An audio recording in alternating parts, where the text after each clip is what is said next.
आप लोग? जबरदस्त। मैं जब भी अपना परिचय देता हूँ कि मैं मनोज गुप्ता, मैं दर्द सिखाता हूँ, तो सोच रहा हूँ कि आज एक दर्द इस सीने में है और इस सीने से निकाल के एक दर्द आपके सीने में डाल दूँ। यस, चलेगा? यस, तैयार हैं? यस। आपको आसान नहीं होगा। कोई बात नहीं सर, आसान नहीं होगा। तो रेडी हैं आप लोग? यस। आज मुझे अपनी सक्सेस स्टोरी बतानी है और आगे फिर देखते हैं कैसे आपको वार्म अप कर पाता हूं। आज बाहर का मौसम गर्म है, गर्म है कि नहीं? यस। अभी 2-3 दिन से तो बहुत बुरा मौसम चल रहा है। आज ये देखना है कि आप अंदर से कितने गर्म होते हैं। ओह, तो रेडी हैं आप लोग? यस। तो हम शुरू करते हैं अपना सफर रिएक्शन में। जब हमारी रिएक्शन में शुरुआत हुई, ज्यादा कुछ इस इंडस्ट्री के बारे में नहीं जानते थे, लेकिन इसके पहले एक कंपनी में थोड़ा दिन कुछ दिन मैं एक्टिव रहा, कुछ दिनों तक। उस कंपनी में मुझे एक बात सिखा दिया था। उस कंपनी ने, रिएक्शन से पहले मैं जहां था, उस कंपनी ने मुझे एक बात सिखा दिया था कि जीवन को अगर एंजॉय करना चाहते हो, जीवन को अगर हम एंजॉय करना चाहते हैं तो हमको कोई ना कोई एमएलएम इंडस्ट्री को अपनाना चाहिए। अदरवाइज बाकी जगहों पे तो क्या है, काम ही काम, टेंशन जी लेना और कट जाएगी, बीत जाएगी वाली जिंदगी मिलती है। अब ऐसे में मैं प्रवृत्ति से थोड़ा कामचोर हूँ, मैं प्रवृत्ति से थोड़ा कामचोर हूँ। सब वैसे है तो सर, ज्यादा काम करना मुझे अच्छा नहीं लगता है। लेकिन आप में से बहुत सारे लोग मेहनती हैं। नहीं नहीं, हम भी कामचोर इस है। बात को स्वीकार रहे हैं कि हम कामचोर हैं। हम भी सर। कौन लोग, कितने लोग कामचोर हैं? Thank you sir. कामचोर हो तो आप लोगों के लिए राइट इंडस्ट्री है। कितने लोग मेहनती हैं? मेहनती भी है, अरे हार्ड वर्कर भी है सर, उसमें भी है सर। कामचोर भी नहीं है, हार्ड वर्कर नहीं, तो है क्या? दोनों है सर। क्या है? स्मार्ट वर्कर है। क्या बात है, बहुत अच्छी बात है। स्मार्ट वर्क में क्या करते हैं? कामचोरी और हार्ड वर्किंग दोनों। तो हमको एक बात क्लियर थी, एक चीज मेरा क्लियर था। इसके पहले जिस इंडस्ट्री में मैं था, एमएलएम इंडस्ट्री थी वो, एक बात बहुत अच्छे से क्लियर हो गया था कि अगर लाइफ को एंजॉय करना है तो कोई वर्ल्ड वाइड विश्व स्तर की कोई कंपनी को, नेटवर्क कंपनी को ज्वाइन करना पड़ेगा, वही मिलेगा। लोकल ब्रांड बहुत सारे हैं बट वहां लाइफ नहीं है, ठीक है? तो वहां किसी कारण से मैं नहीं कर पाया और एक नेटवर्क कंपनी की तलाश में मैं निकल निकला, तलाशता रहा।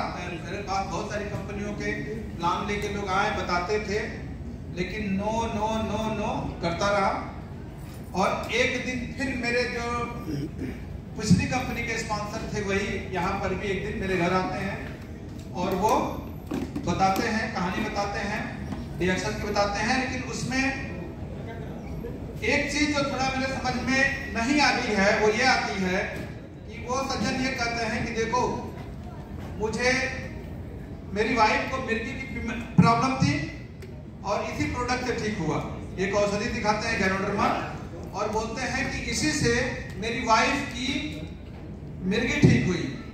फिर बताते हैं कि मुझे जो दमा की शिकायत थी, मेरा ब्लड प्रेशर का शिकायत जो था, वो इसी प्रोडक्ट से ठीक हुआ और इसी से मेरे बेटे का एलर्जी भी ठीक हुआ। तो थोड़ा सा तो दिमाग है ना, इतना कम तो बुद्धि है नहीं। मैं तुरंत समझ गया कि गलत। क्यों? क्योंकि जिस मेडिकल साइंस को हम लोग जानते हैं वहां दर्द बदलता है तो गोली बदल जाती है। नहीं, पेट के दर्द की गोली अलग, सर दर्द की गोली अलग, घुटना में दर्द है गोली अलग, हार्ट में दर्द है गोली अलग। तो ये कौन सी दवाई है भैया कि एक ही जगह सब काम करती है? तो ये बात जब उन्होंने बोला तो मुझे थोड़ा सा, बाकी बातें तो उनसे सहमत थे हम कि ये लेके आए हैं तो कुछ अच्छा ही लेके आए होंगे, लेकिन जब उन्होंने ये बात बताया तो थोड़ा मुझे समझ में नहीं आया। मैंने उसको थोड़ा डिनाई करना शुरू कर दिया कि थोड़ा गड़बड़ है, कुछ लोचा है, लेकिन वो लगातार फोन करते रहे और फाइनली 6 महीने बाद मुझे लगा कि नहीं, ज्वाइन कर लेना चाहिए। मैंने ज्वाइन कर लिए, लेकिन उस समय कंडीशन ये थी कि मेरे पास में एक बीवी थी और 2 बच्चे थे। एक ही बीवी, अभी पहले एक थी, अभी 2। ईमानदारी से बता दिए सर।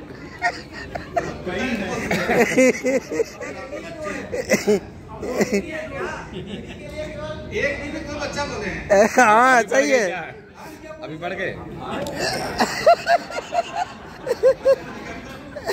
कर लीजिएगा। तो अभी एक बीवी 2 बच्चा और खुद इसलिए मैं बता रहा हूँ कि उस समय मैं बेरोजगार था। ये चीजें इम्पोर्टेंट तब हो जाती हैं जब कोई आदमी बेरोजगार होता है। तो आप समझ सकते हैं, एक तो बेरोजगारी और ऊपर से परिवार, क्या कंडीशन रही होगी। लेकिन जब ये इंडस्ट्री मेरे पास आई तो इस इंडस्ट्री का मैं पावर समझता था। हमने कहा, मेरी ज्वाइनिंग बनारस में हुई। ज्वाइनिंग बनारस में सर्वेश सर बैठे हुए हैं, तारीफ जानी चाहिए सर्वेश सर की।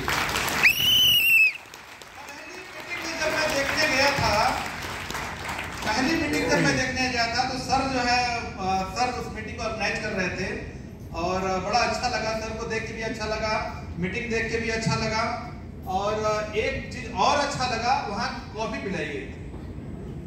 मुझे अच्छा लगा कि तू इसके पहले जिस कंपनी में था वहाँ मीटिंग के बाद कुछ पिलाया नहीं जाता था, ये अच्छा लगा। लेकिन एक बात जो हमने तय किया था पहले कि अगर हम किसी MLM इंडस्ट्री में जाएंगे तो हम वहां काम करेंगे जहां इसकी कोई भी शुरुआत नहीं है, जो फील्ड बिल्कुल खाली है। क्योंकि इस व्यापार का पावर शायद आप नहीं समझ पा रहे हैं या समझ भी पा रहे होंगे, लेकिन हम उस समय समझते हैं और आज भी समझते हैं कि जिस एरिया में कोई नहीं है वहां जाके बिजनेस करने का मजा ही कुछ अलग रहता है। तो ज्वाइनिंग के बाद से मैंने एरिया खोजना शुरू किया और मुझे मेरा होम डिस्ट्रिक्ट देवरिया मिला। और लाइफ में मैं कभी भी, होम डिस्ट्रिक्ट था लेकिन जिले पर मैं कभी गया नहीं था। मैंने ट्रेन पकड़ा, सुबह इंटरसिटी 5 बजे 5:30 बजे मिलती है।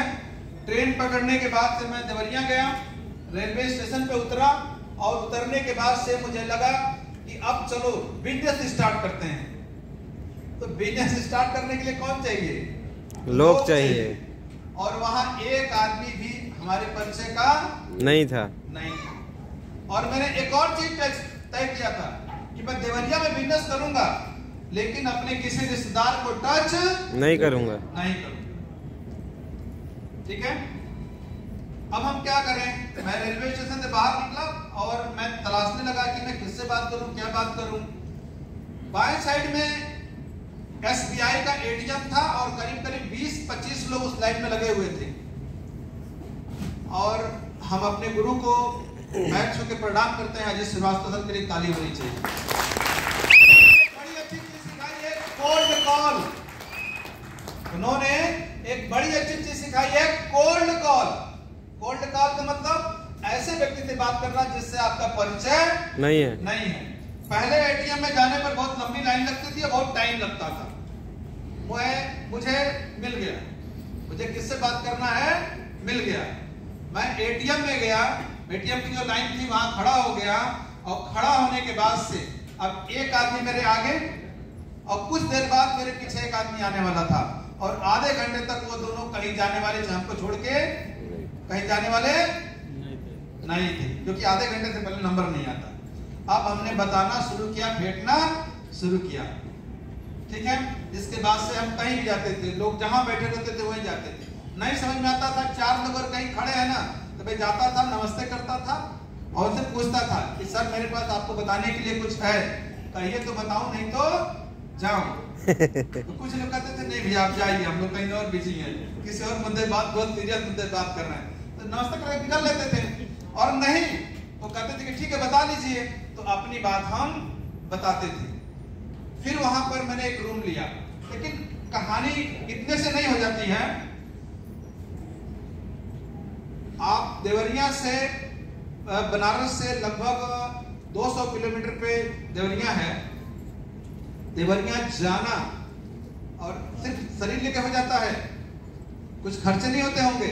खर्चे भी होंगे, खर्चे होते होंगे ना। यस। बेरोजगारी थी और बाद में मोटरसाइकिल से भी जाने लगे, तो अब कंडीशन समझिए कि मोटरसाइकिल में तेल कहां से आएगा, वहां रहना खाना कैसे होता होगा।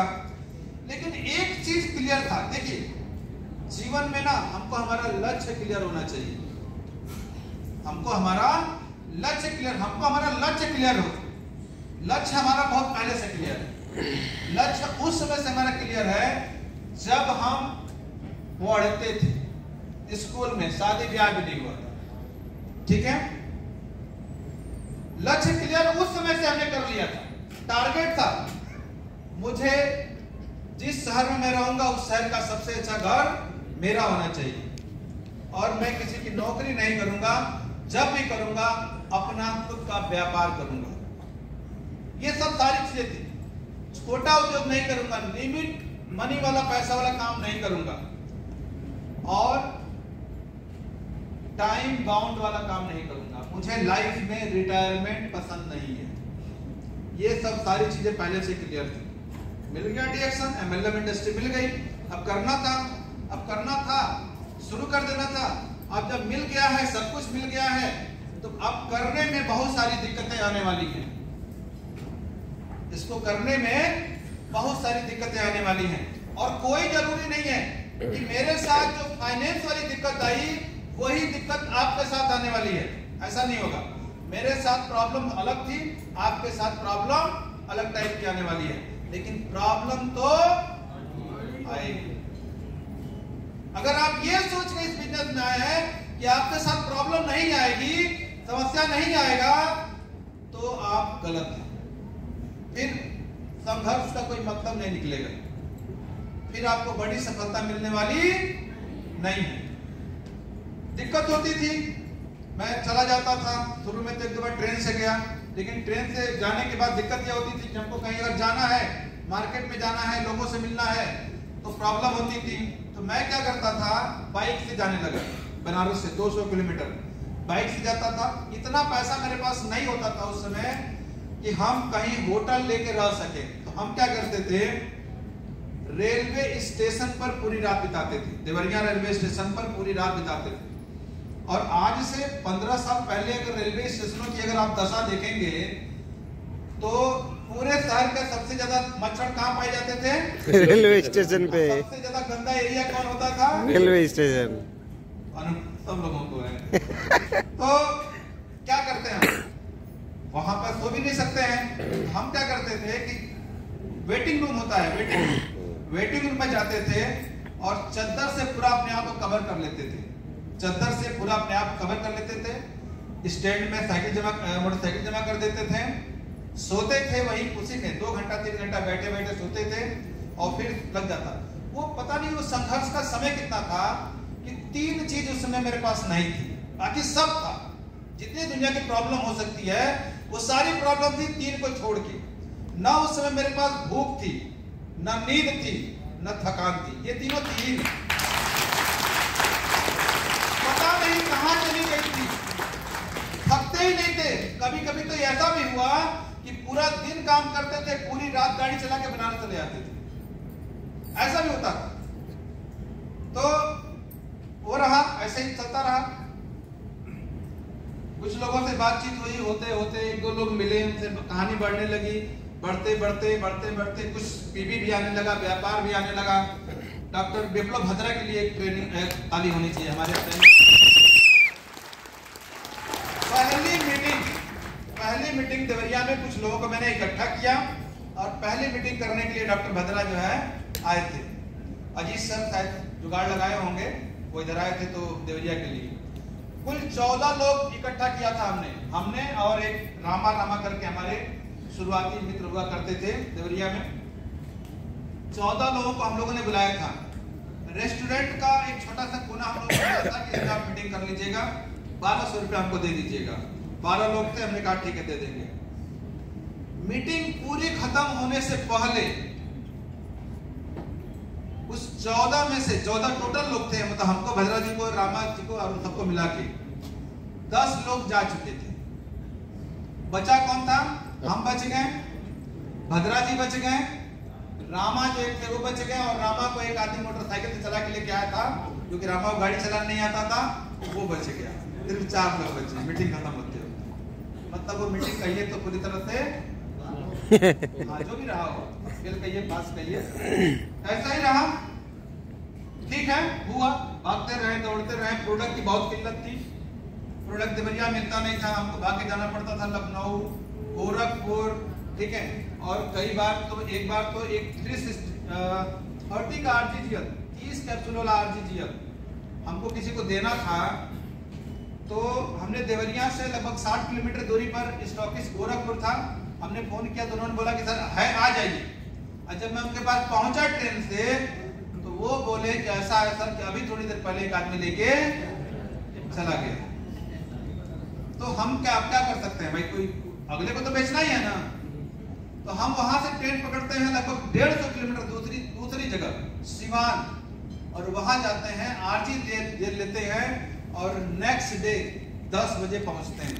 मैंने पूरा दिन और पूरी रात कहाँ बीत गया? सफर में। कितना पीवी निकालने के लिए? 245 पीवी उसमें होता था। इसमें कितना है? 30 आरजीएल में उतना ही है 245 225 है। हाँ, अब सोचिए, लेकिन हमको इस पूरे पीरियड में कभी भी ये नहीं लगा कि मैं फेल हो रहा हूं या असफल हो रहा हूं, कभी नहीं लगा, क्योंकि मुझे पता था कि ये सारा कुछ एक इसी का पार्ट है। ठीक है, और साथ में एक बात को नहीं भूलना है, मैं जितनी भी बातें बता रहा हूँ एक बात नहीं भूलिएगा इसमें, एक चीज को प्लस करते रहिए। उस समय मैं बेरोजगार था, मेरे पास इनकम का कोई साधन नहीं था। ठीक है, और पिताजी से मैंने कभी लाइफ में पैसा नहीं मांगा, पापा से मैंने लाइफ में कभी पैसा नहीं मांगा।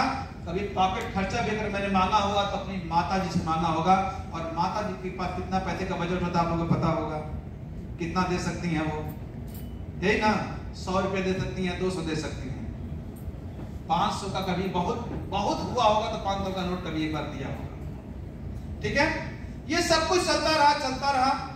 ऐसी में इधर उधर जुगाड़ करके मैंने स्टॉक पॉइंट भी लिया, हुआ, काम बढ़ा, स्टॉक पॉइंट लिया, सेल करना शुरू किए माल। लेकिन शुरू में सभी जानते हैं कि एक उम्मीद रहती है, कोई आता है स्टॉक पॉइंट पर तो हमको लगता है इसको प्रोडक्ट दे दीजिए, बेच के लाके पैसा दे देगा। लेकिन दे दीजिए और वो बेच के लाके पैसा दे देता है, इस बात से कितने लोग सहमत हैं? नहीं। और मेरे साथ यही प्रॉब्लम थी, हम देते गए और पूंजी सब जो भी था इधर उधर से जैसे भी मैंने मैनेज करके लगाया था वो भी सब क्या हो गया? डूब गया, न्यूट्रल होता चला गया।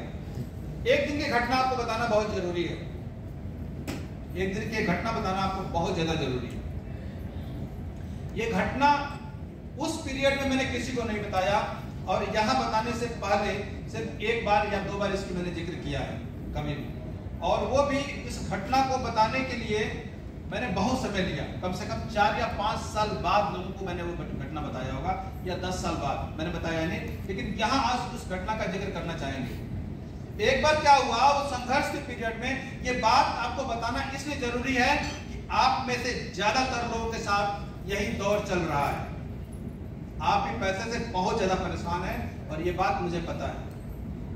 आप यहाँ पर आने के लिए जो आपने रेलवे का टिकट खरीदा है, जो आपने जहां पर 800 रुपए भी कुछ लोग दे के जो आए हैं, वो टिकट भी खरीदने के लिए उसके पीछे का दर्द मैं बहुत अच्छे से जानता हूं, वो इतना आसानी से नहीं हुआ।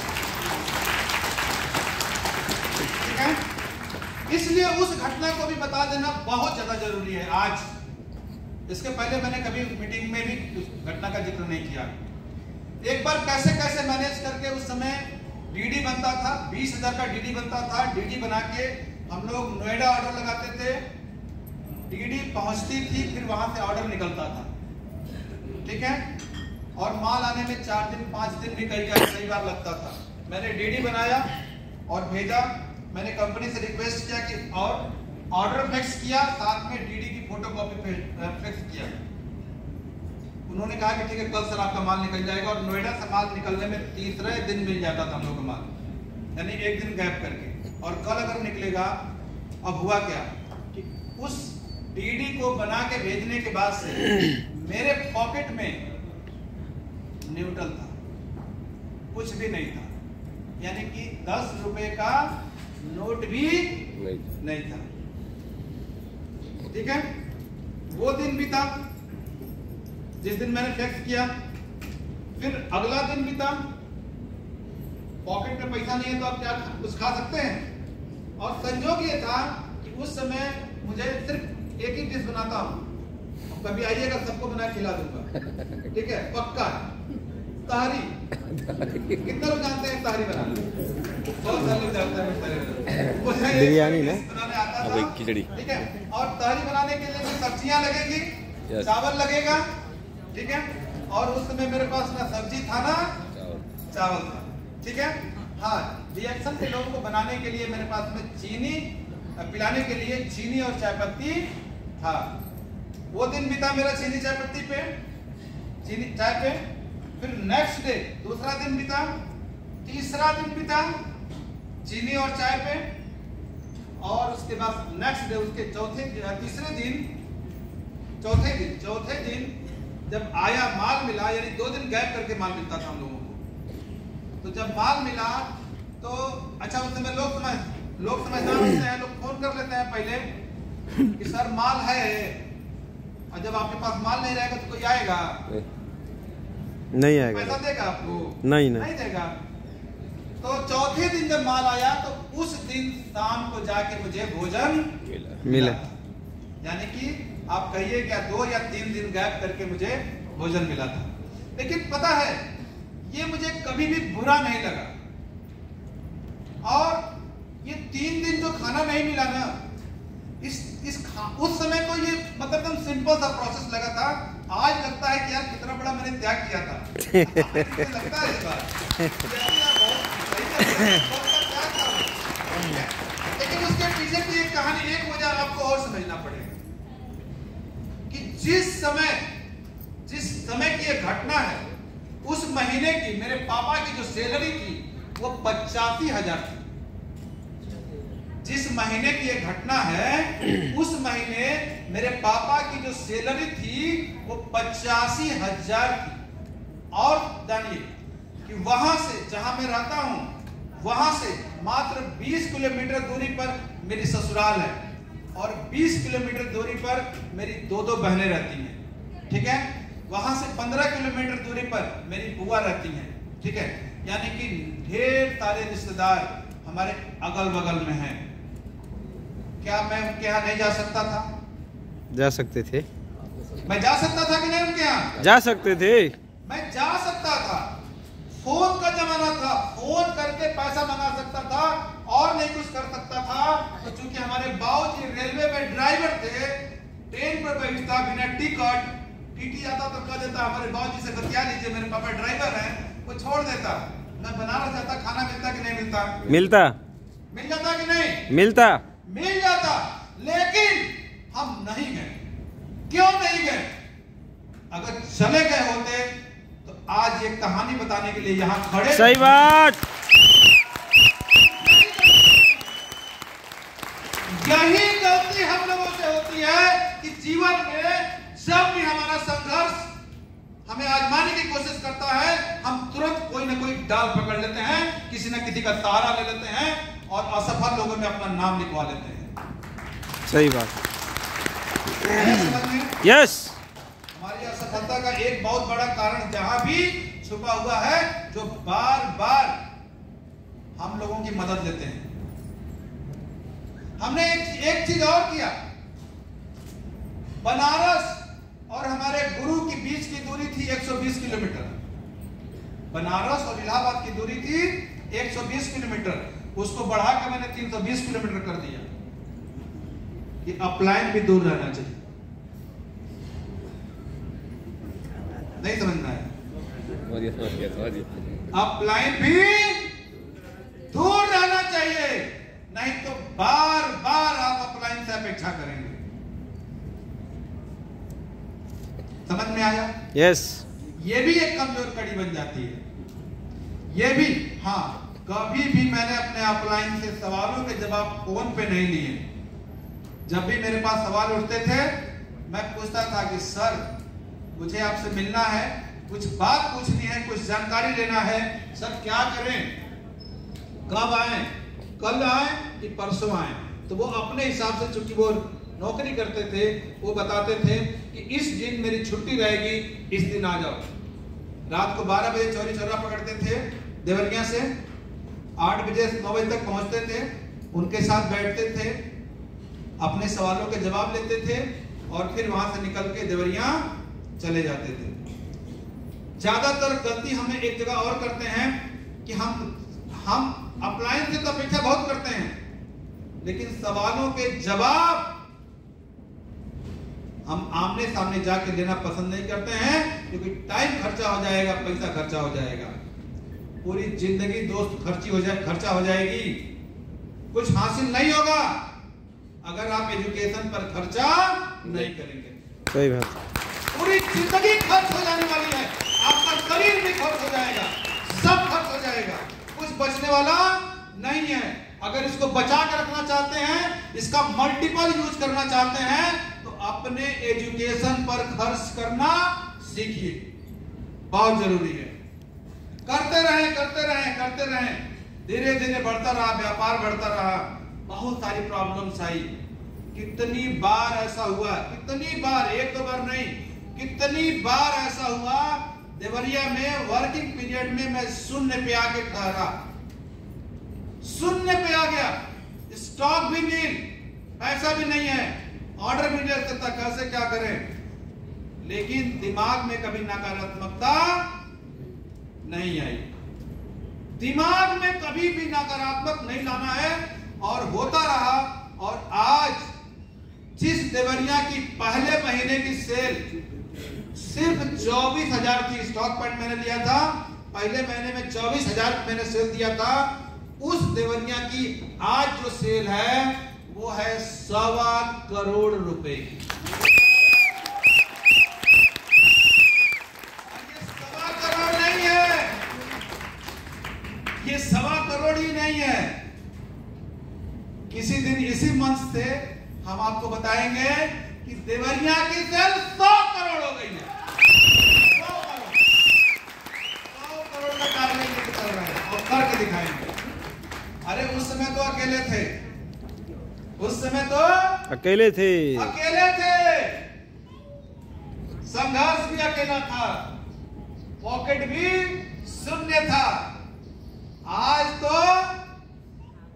तो दिखाते हैं। जितने मेरे बच्चे आए खड़े हो जाए तो अपनी जगह पे, ये इतने बच्चों को मैंने तैयार कर दिया है, अब कहां रुकने वाला है? इतने बच्चों को मैंने तैयार कर दिया है, ये सारे हमारे बच्चे हैं जो आज मेरे कंधे से कंधा मिला के चलते हैं। और देवरिया बात हो रही है, अरे एक दिन ऐसा भी होगा कि पेरू और देवरिया का बिजनेस बराबर हो, क्योंकि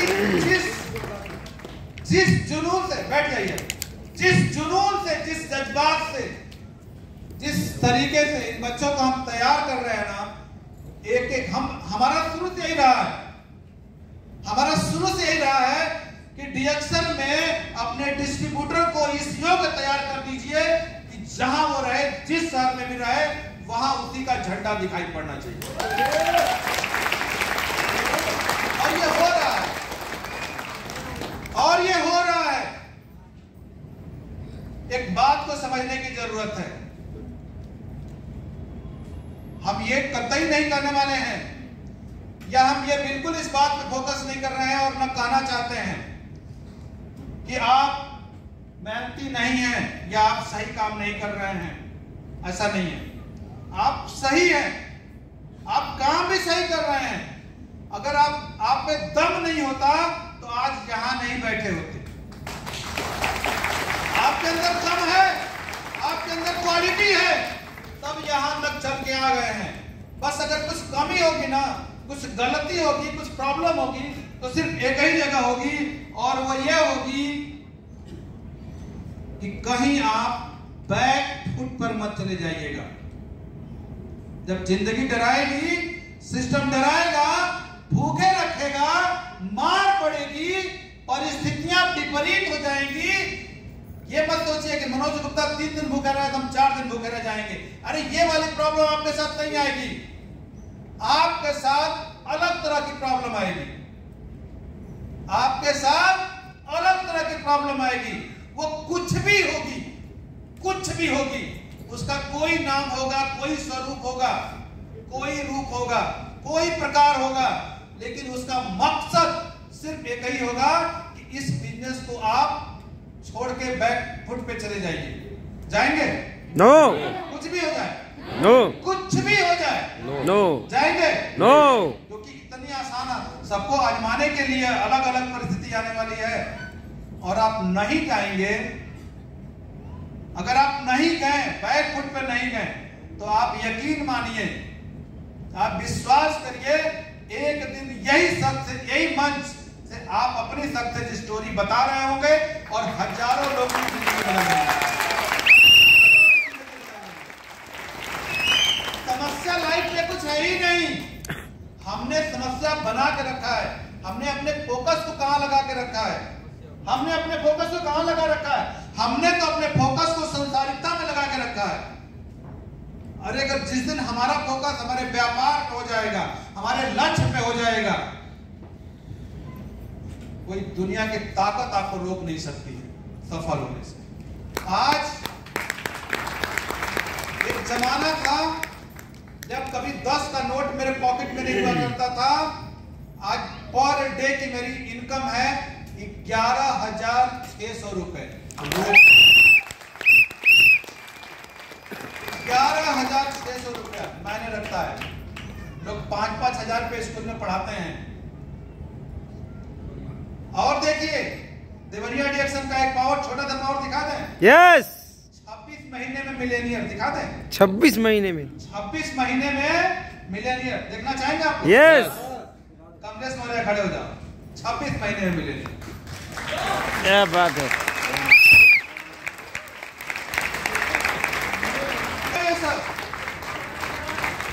पिछले महीने मेरे ग्रुप में 2 मिलेनियर निकले हैं। मिलेनियर का मतलब कि जिनकी इनकम 80,000 से ऊपर हो जाती है, साल की 10 लाख हो जाती है, उनको मिलेनियर मान लिया जाता है। पिछले महीने हमारे ग्रुप से 2 लोग मिलेनियर निकले हैं।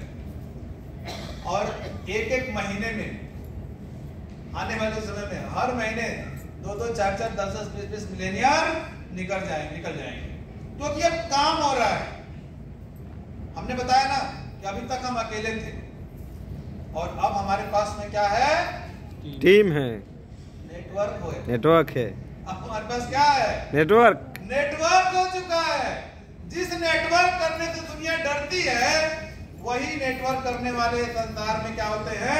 Millionaire, multi Millionaire. यस, सही बात। लोगों को भैया अगर अमीर होना है तो नेटवर्क ही बनाना पड़ेगा। और